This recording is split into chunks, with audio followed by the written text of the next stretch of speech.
quand Jésus nous dit dans l'évangile selon Matthieu au chapitre 23, versets 1 à 12, « Ne donnez à personne sur terre le nom de Père, car vous n'avez qu'un seul Père, celui qui est aux cieux. » Alors, c'est un verset qui fait polémique pour ceux qui lisent la Bible à la lettre, non? Ceux qui sont fondamentalistes. Mais en réalité, ce n'est pas une parole qui doit faire de problèmes pour quelqu'un qui est mature dans la foi et aussi qui connaît bien et interpréter la parole de Dieu.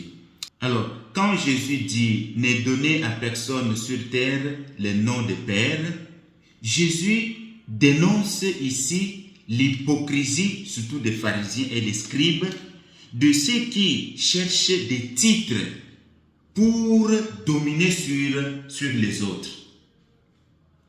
Alors, à l'époque, au temps de Jésus-Christ, appeler quelqu'un Père signifiait lui accorder une autorité absolue et une soumission totale. Quand on appelle quelqu'un Père, dans ce sens, Jésus nous rappelle que aucun être humain ne peut prétendre être la source ultime de notre vie, de notre salut, de notre vérité. Seul Dieu est le créateur et la source de toute paternité. Moi, je suis chrétien et que j'appelle un prêtre, un abbé, un missionnaire, je l'appelle Père. Cela ne veut pas dire que j'ai péché contre la Bible ou je ne respecte pas la parole de Dieu.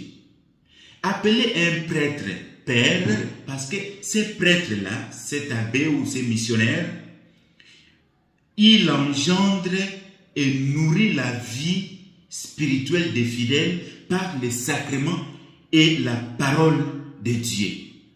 À l'image de Saint Paul qui disait aux Corinthiens, « C'est moi qui vous ai engendré dans le Christ Jésus. » Alors, quand moi j'appelle mon papa, je l'appelle Père, parce que notre papa terrestre, c'est lui qui nous a engendrés physiquement, charnellement, participe à son niveau humain aux soins, à l'amour créateur de Dieu, tout en sachant que la paternité de notre papa n'est qu'un reflet de celle du ciel, de la paternité de notre papa qui est au ciel.